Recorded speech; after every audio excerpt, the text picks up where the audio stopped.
নমস্কার বন্ধুরা, শর্মিলাস কিচেনে সবাইকে স্বাগত জানাচ্ছি। আজকে আপনাদের সাথে শেয়ার করতে চলেছি ভীষণই সিম্পল অথচ স্বাদে কিন্তু দুর্দান্ত ফুলকপি চিংড়ির রেসিপি।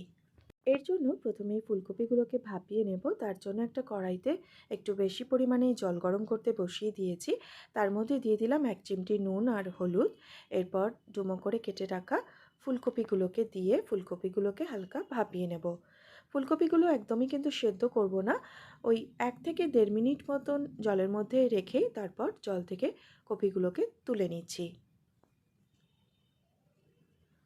এরপর কড়াইতে দিয়ে দিচ্ছি 2 টেবিল স্পুন সর্ষের তেল।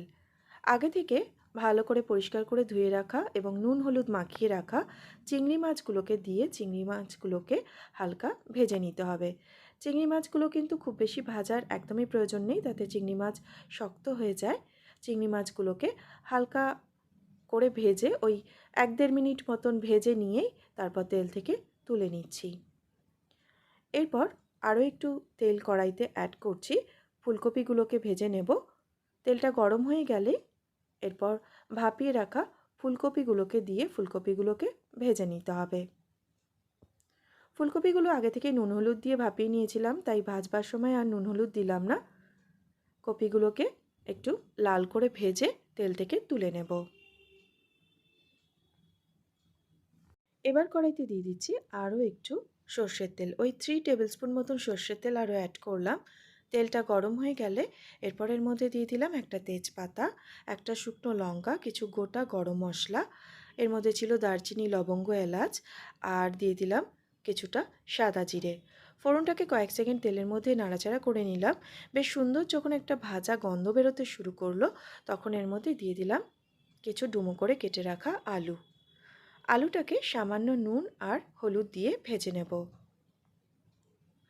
আলুটা ভাজা হতে হতে একটা মশলা তৈরি করে নেব। এখানে আমি নিয়ে নিয়েছি একটা বড় সাইজের টমেটো কুচি, 1.5 ইঞ্চি আদার টুকরো আর 4-5টা কাঁচা লঙ্কা, এগুলোকে একসাথে বেটে নেব। মশলাটা বাটা হতে হতে এখন দেখুন আলুটা ভালো মতন ভাজা হয়ে গেছে। এরপর এর মধ্যে বেটে রাখা মশলাটাকে দিয়ে দিলাম।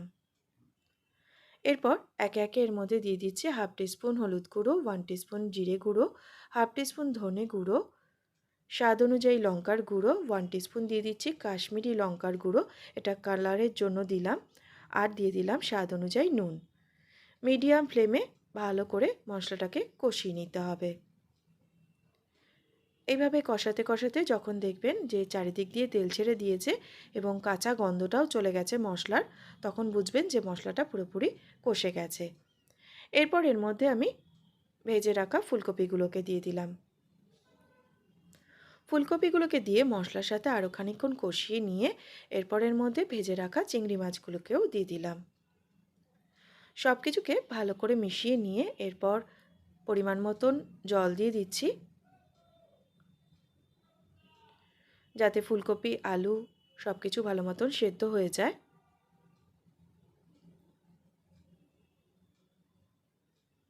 মনে হচ্ছে আরও একটু জল লাগবে, তাই আরও একটু জল আমি এর মধ্যে অ্যাড করছি। এরপর মিডিয়াম ফ্লেমে ঢাকা দিয়ে রান্না করব ততক্ষণ যতক্ষণ না ফুলকপি আলু পুরোপুরি সেদ্ধ হয়ে যাচ্ছে।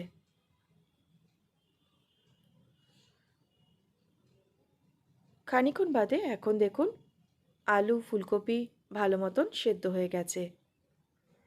এবার এর মধ্যে আমি দিয়ে দিচ্ছি 1/2 টিস্পুন চিনি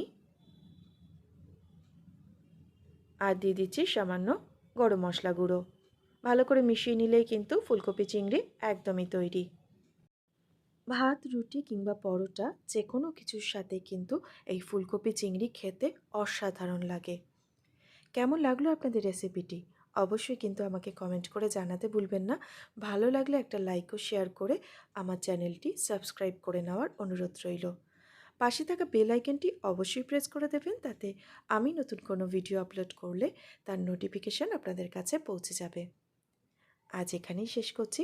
দেখা হচ্ছে আপনাদের সাথে পরবর্তী ভিডিওতে। সবাই ভালো থাকবেন।